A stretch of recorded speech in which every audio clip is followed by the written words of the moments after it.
अभी हम लोग मोल्ड की एग्जाम्पल कर रहे थे अमेंसलिज्म में।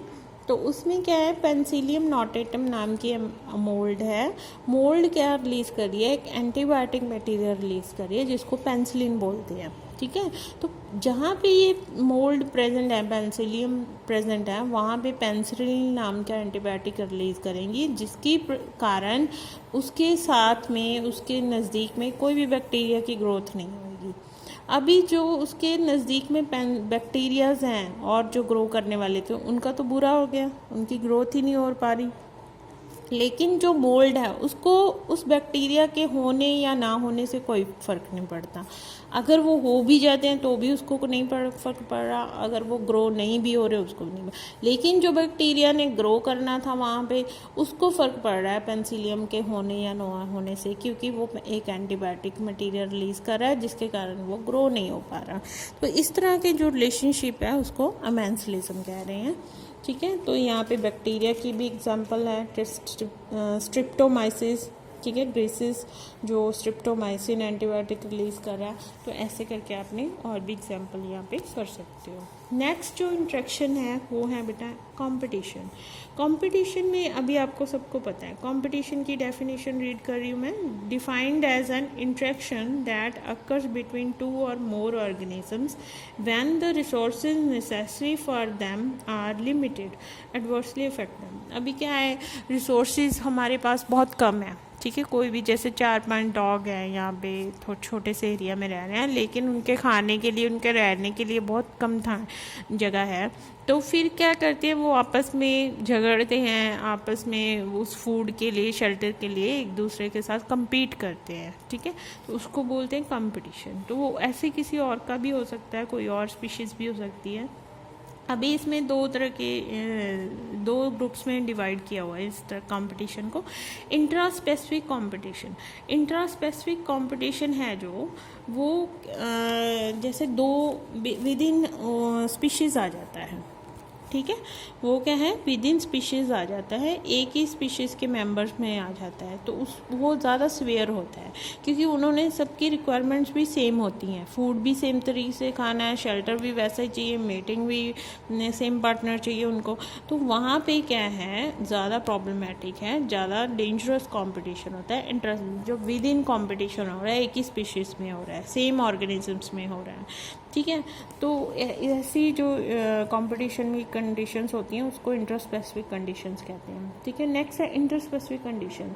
इसमें क्या है, ऑल काइंड ऑफ एनिमल्स आ जाते हैं। ठीक है, वो क्या है, एक चीज़ फूड के लिए या शेल्टर के लिए compete करते हैं, बिटवीन द आपस में वो compete करते हैं। लेकिन ये इतना नहीं होता, क्योंकि कई बार क्या कोई एनिमल चेंज कर लेता है अपनी हैबिट्स, क्योंकि वो डिफरेंट स्पीशीज़ को बिलोंग करता है अपनी सर्वाइवल को अश्योर करने के लिए।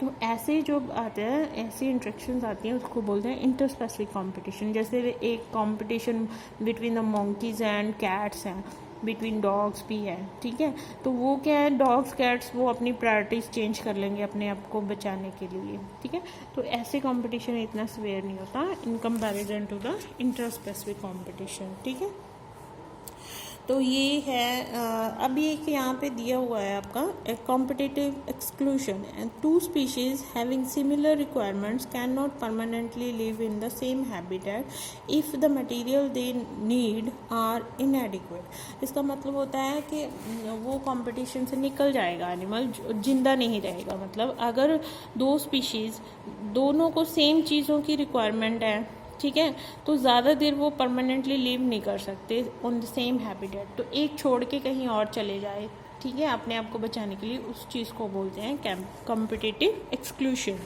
राइट, तो ये है कंपटीशन के बारे में।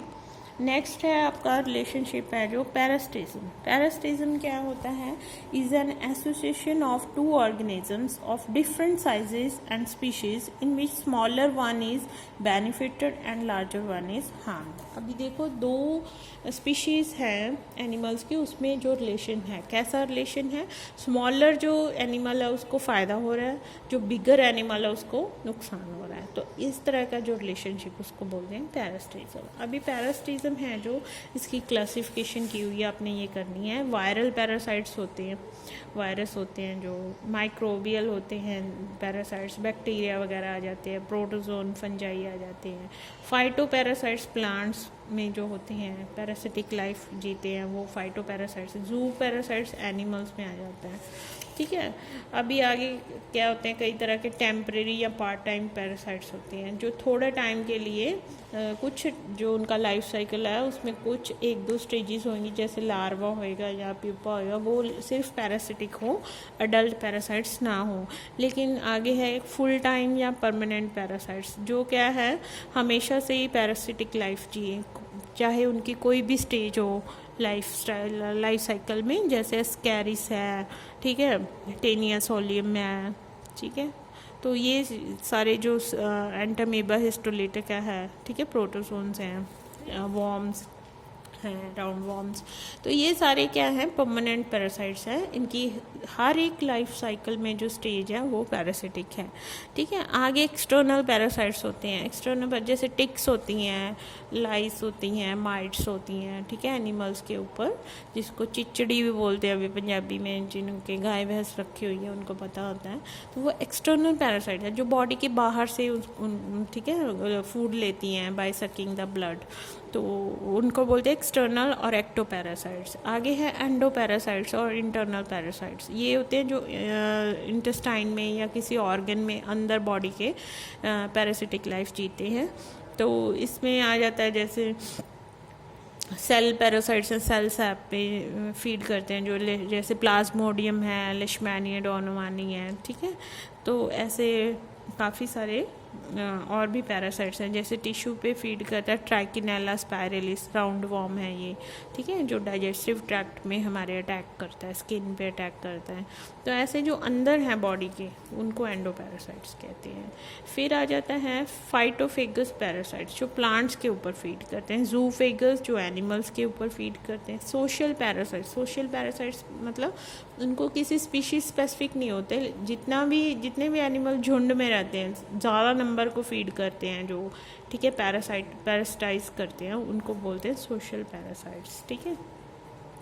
आगे है हाइपर पैरासिटिज्म होता है कि पैरासाइट के ऊपर ही कोई और एनिमल फीड कर रहा हो एज अ पैरासाइट, जैसे वायरस है, ठीक है, तो उसको बोलते हैं हाइपर पैरासिटिज्म। तो आगे है माइक्रोबियल पैरासाइट्स में आ जाता है विब्रियो कोमा which causes cholera disease in the humans. Protozoan parasites में जैसे एग्जांपल करें हम लोग Entamoeba histolytica that causes amoebic dysentery in humans, right. Fungal parasites में आ जाता है Puccinia graminis tritici causes black stem rust of wheat, ये प्लांट्स में कॉज करता है डिजीज़, ठीक है, ब्लैक स्टेम रस्ट। तो ऐसे बहुत सारे आगे और भी आप एग्जाम्पल कर सकते हो, ठीक है।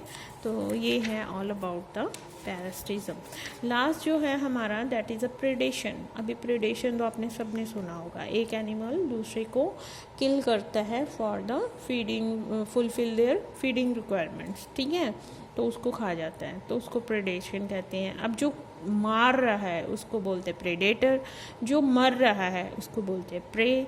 अभी इसमें तो आप कोई भी एग्जांपल ले लो, जैसे लाइन की ले लो, लाइन में क्या है, लाइन डियर को मारता है, ठीक है, रैबिट को मारता है, गोट को मारता है, तो लाइन क्या हो गया बेटा, प्रेडेटर हो गया। बाकी के जो एनिमल्स हैं, डियर है या रैबिट है, वो क्या हो गए, प्रे हो गए। तो ऐसे आप बहुत सारे एग्जांपल्स कोट कर सकते हो। इसके साथ ही बेटा आपका जो इंट्रैक्शंस अमंग द स्पीशीज़ हैं बिटवीन द डिफरेंट और विद इन द स्पीशीज़, वो आज चैप्टर फिनिश हो रहा है। आपने अच्छे से और एग्जांपल्स भी करके अच्छे से ये चैप्टर रेडी कर लेना फॉर योर एग्ज़ाम्स। आज के लिए इतना ही है। Thank you very much.